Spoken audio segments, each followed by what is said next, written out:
এই যে শুনুন, আপনার সাথে আমার একটু কথা আছে। Please 2 minute.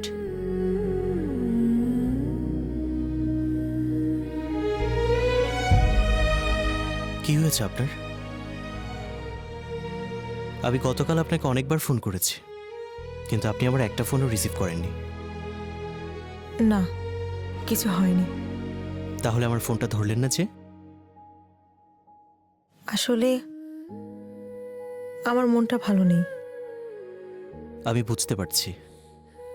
গতকাল আমার সামনে আপনি একটা বিভ্রান্তিকর সিচুয়েশনে পড়েছিলেন, কিন্তু বিশ্বাস করুন, আমি এতে কিছুই মনে করিনি। জানেন কেন? কারণ আমিও মধ্যবিত্ত পরিবারের সন্তান। আমার বাবা সাধারণ একজন সিএনজি ড্রাইভার। আমার বাবার উপার্জন করা কষ্টের টাকায় আমার পড়াশোনার খরচ চলে। আমি সেই ছোটবেলা থেকে দেখছি একটা মধ্যবিত্ত পরিবার হাজারটা কষ্টের মধ্যে থাকার পরও না কিভাবে এই সমাজে মাথা উঁচু করে বাঁচার চেষ্টা করে।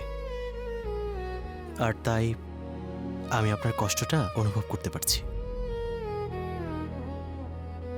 আমি জানি আপনি এখন আমাকে অন্য চোখে দেখছেন। আপনি হয়তো ভাবছেন আমি একটা অসহায় মেয়ে, কিন্তু আমি চাই না। আমি চাই না কেউ আমাকে ছোট করে দেখুক, আমাকে করুণা করুক। আপনি ভুল ভাবছেন। আমি আপনাকে ছোট করে দেখিনি। আপনাকে যেদিন আমি প্রথম দেখেছিলাম, আপনার সেই চঞ্চলতা, আপনার সেই আত্মবিশ্বাস, আপনার সেই হাসি, সবকিছু মিলিয়ে না আমি আপনার প্রতি মুগ্ধ হয়ে গিয়েছিলাম। জীবনের এতগুলো বছর আমি পার করেছি, কিন্তু আমার কাছে কখনো এটা মনে হয়নি যে আমিও কখনো কোনো মেয়ের প্রেমে পড়ব, কখনো কাউকে এতটা ভালোবাসব।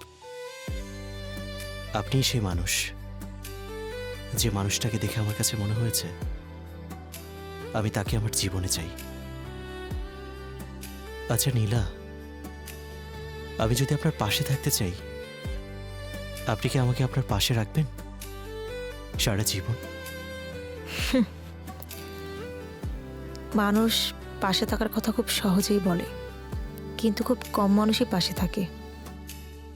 কারণ মানুষ পরিবর্তনশীল, সময়ের সাথে সাথেই মানুষও বদলে যায়।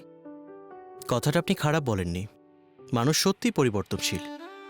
সময়ের সাথে সাথে মানুষ বদলে গেলেও একটা জিনিস বদলায় না, সেটা হচ্ছে ভালোবাসা। ভালোবাসা কখনো বদলায় না। আমি সারা জীবন আপনার পাশে থাকতে চাই, সুখে দুঃখে, আপনার হাসিতে, আপনার কান্নায়, সবকিছু ভাগাভাগি করে নিতে চাই। আমি হয়তো আপনাকে দামি দামি গিফট করতে পারবো না, কিন্তু আপনাকে ভালোবাসতে পারবো।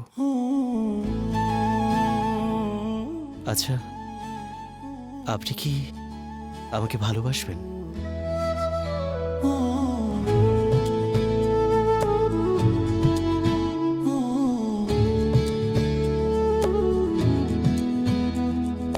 হৃদয়ের সীমানায় তুমি যখন থাকো, সর্বনাশ হয়ে আমার বুকেও আঁকো। পৃথিবী হারিয়ে যাক, থাক শুধু ছায়া, তোমার ওই চোখে আছে কত জাদু মায়া।